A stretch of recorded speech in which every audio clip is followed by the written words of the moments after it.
Hello and welcome to the Rabyd Atheist. I'm Rabyd, a former pastor turned atheist, now a compassionate anti-theist. Welcome to my channel. Feel free to like or dislike the video as you see fit, so feel free to hit those buttons. Feel free to comment below, and I'd appreciate it if you'd subscribe to the channel and hit your notification bell for more content as it is released.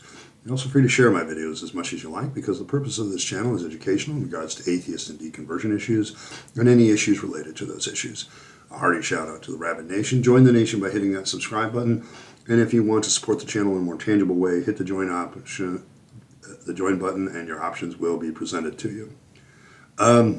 Today I want to continue on in my series on deconstructing spiritual disciplines. I've been going through Richard Foster's book, Celebration of Discipline. Not so much where I'm reading him and doing that, but I'm using his list of spiritual disciplines to kind of as a springboard to kind of talk about these issues. And I've already talked about meditation as part of the personal, inward disciplines. And now I want to talk about prayer. Now, I think with prayer, a lot of us atheists discard prayer fairly quickly.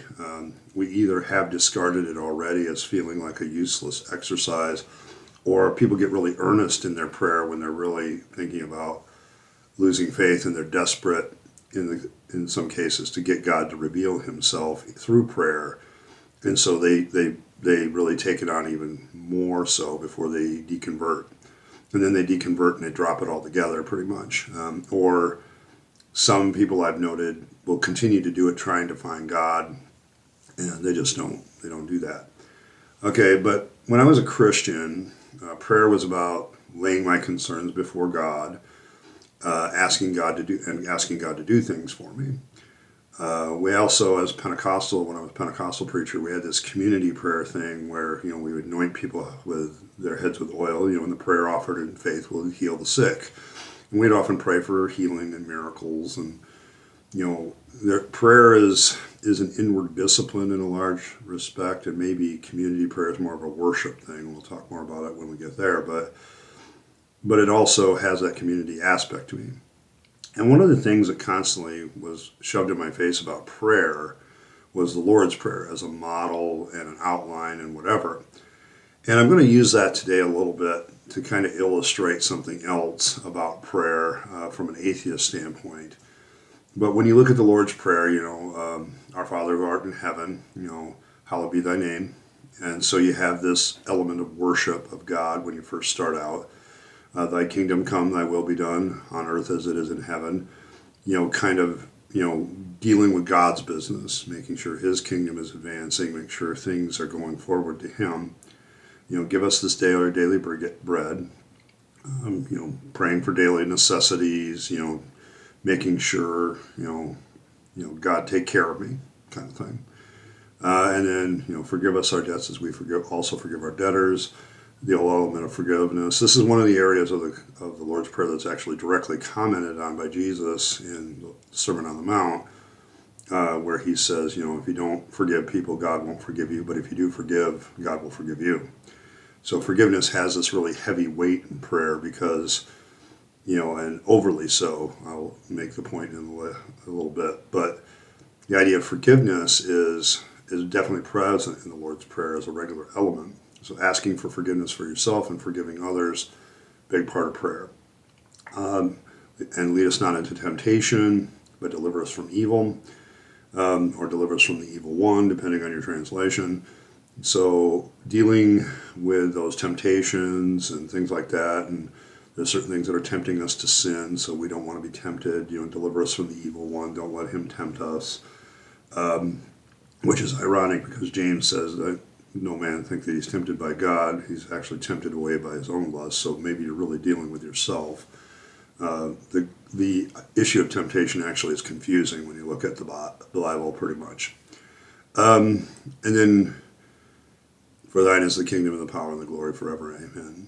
Which some commentators say is probably an addition to the text in some cases, although in some places it doesn't seem to be. So closing everything, giving everything back to God. So if anything results from this prayer, it's not me, the prayer, that is responsible for it. It's God that gets the credit. All right, well, let's deconstruct this a bit. Let's pull this apart. I think For the atheist, okay, the thing I deconstructed the most about prayer was anything that had to do with God, okay? So, the worshiping of God aspects, the praying for God's kingdom to come, that the source of my daily necessities and forgiveness and not wanting to be tempted was God, goes away. And giving everything back to God goes away. It doesn't seem to leave a lot left, does it? Okay, so as an atheist, you get rid of the God part of prayer. But is there still anything left here that can be used to reconstruct? Okay, I'm kind of getting in the mode of these Wednesday videos of talking about the deconstructive aspects and then moving into the reconstructive aspects. So deconstruction with prayer is, I'm not talking to a God. He's not going to do anything for me because he doesn't exist. Okay, so all of my looking at him to solve my problems goes away. And you get rid of this other responsibility for my problems and now have to focus back on yourself. And what prayer taps into, what religion uses prayer to tap into, in my opinion, is our own natural self-talk, that if you focus on it, actually can be quite beneficial. We get rid of all the self-talk that connects to a deity. It allows, what religion does here is it uses prayer to take credit for the benefits of self-talk, okay? We're taking the person that we're talking to in self-talk, we're not talking to ourselves anymore, we're talking to a deity that we have personified, okay? It's interesting that when people talk about praying to Jesus and God, they often describe the Jesus or God that they're talking to very differently from one another. Okay, like he's a completely different person. And that's because you, as somebody who's praying, is personifying this deity in an image that makes sense to you. Okay? What the atheist does is he backs off that and says, no, I'm talking to myself. And that's not necessarily a bad thing. Okay, and there's certain elements that he has talked in. So when we reconstruct prayer, okay, we're voicing concerns about ourselves and our situation. Okay, and it in self-talk, when you do that, it helps you clarify what your problems are. It helps you clarify what things are wrong. Okay, if you have certain needs, man, I really need a better job. Okay, well, you just clarified your need for a better job, or I really need a job because I'm unemployed, or something like that. You have a way through self-talk of really focusing more in on your problems in a constructive way, if you do it right. Okay, a lot of people self-talk themselves into depression and anxiety, and guilty. I'm not picking on anybody, but it's just like there's this element of prayer where we use self-talk to lay out our problems, but now we're not laying them in front of a deity, we're laying them in front of ourselves. Okay.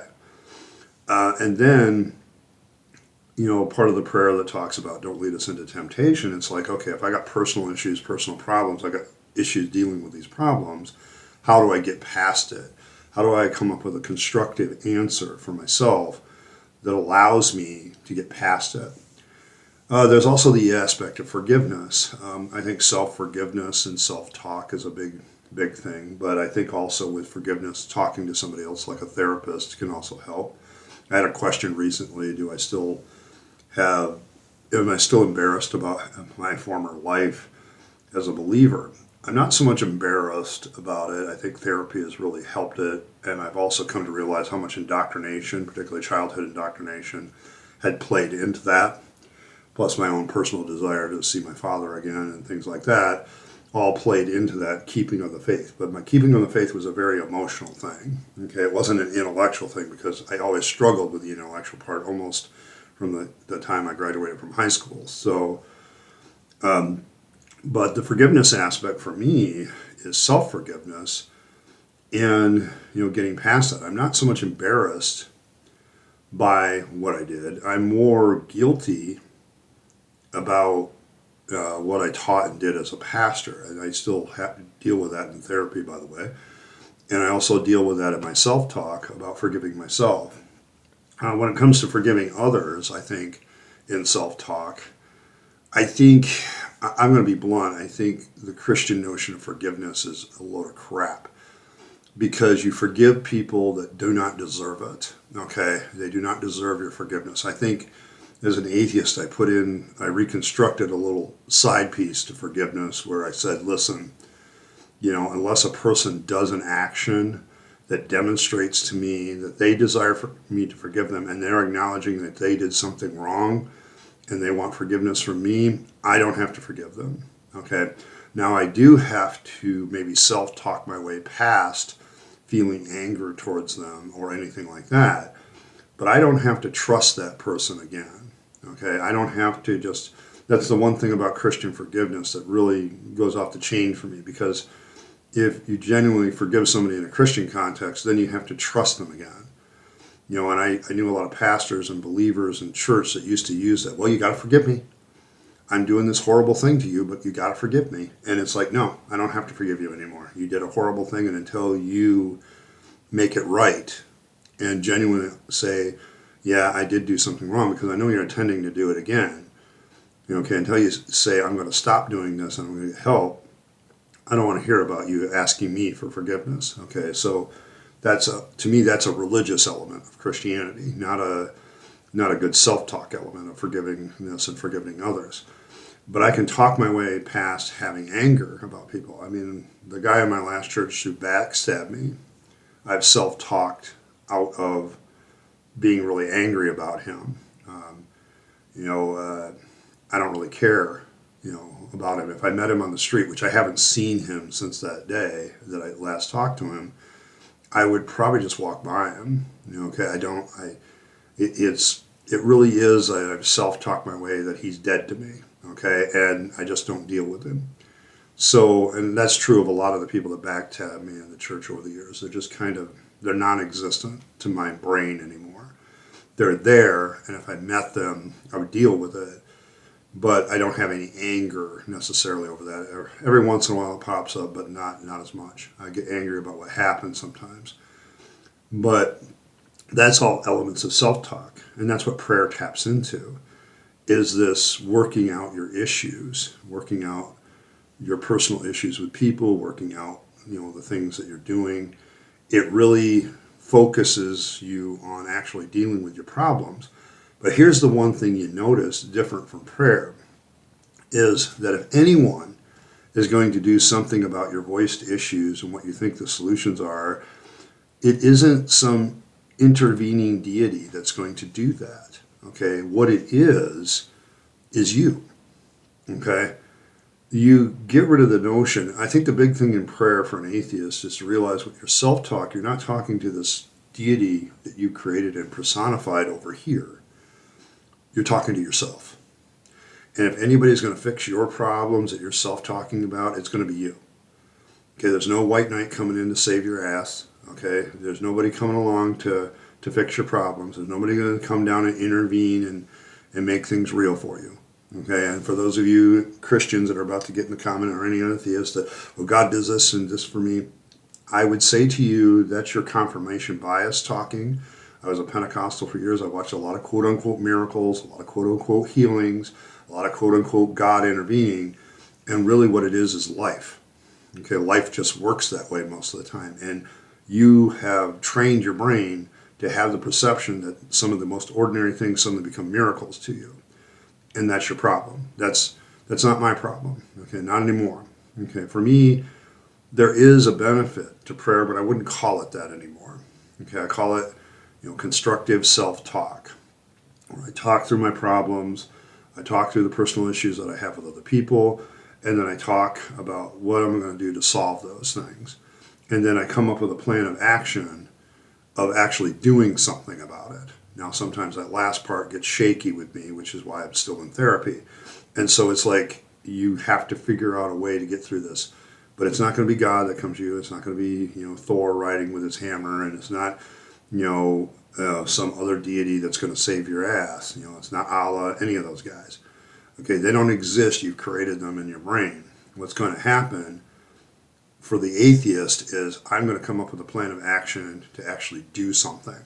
Okay, instead of, waiting for God to do something. Because a lot of times what prayer does is it has that cathartic release of, I talked to God about it, and now I'm just waiting for him to do something about it. Whereas the atheist who engages in constructive self-talk, he goes and comes up with a plan and starts to get off his butt and go do something about the problem. Okay, so that's the difference. That's why I think prayer fails so many times, is because people just don't recognize the self-talk, and because there's such this connection between self-talk and the religious belief, and it allows religion to use that to continue to use faith as an auto-deceptive way of deceiving people and thinking that their self-talk is actually talking to God. And so when I look at it, yeah, there's some beneficial aspects of what's going on in prayer that can help the atheist. Okay, the constructive self-talk where you're dealing with your personal issues, dealing with your issues with other people, and coming up with a good constructive plan of how to deal with it. To me, that's the benefit of prayer. And a lot of people pray that way. Okay, and then they go off and get off their butt. But then they turn around and give credit to God to something that they actually did. The atheist just is getting rid of all the deity crap and saying, no, I'm just going to do it myself. So those are my thoughts on, deconstructing prayer and reconstructing it. And, I'd be interested to hear some of the comments. I of course know the theists are going to talk about how all their answered prayer. I would submit to you that your perception is what makes you think so. But, I remember when I used to journal my prayer requests and then see how they were answered. I would literally go back over and over to see if they were answered, and discover that 80% of my prayers were never answered, and the other 20% I could chalk up to circumstances or me getting off my butt and actually doing something. So that's, to me, the answer to prayer. So I already know what you're going to do. If you can give me something different, Theos, I'll be glad to hear it. But for me, I think a lot of us can benefit from getting away from prayer and learning what the benefits of constructive self-talk are, and then go off and do something about it. That's kind of my viewpoint on it now. But can an atheist benefit from prayer? No. But can an atheist benefit from the self-talk that prayer taps into as used by religion to reinforce auto-deceptivity? Yeah. You can get rid of the deception of the religion and the belief in God and go after it with a more realistic tone. But I'd be interested to hear what you have to say in the comments, as always. Thanks, everybody, for stopping by. I appreciate every like, share, and subscribe. You guys are awesome. As always, remember to live your best life. You only get one go around. And so you don't want to waste all your time, money, and energy on the trappings of religion and faith, but rather give yourself to yourself, the people that you love and care for, and to make this a better world. You'll be happier if you do. Trust me, I speak from experience. And as always, thanks for stopping by, and I'll catch you next time.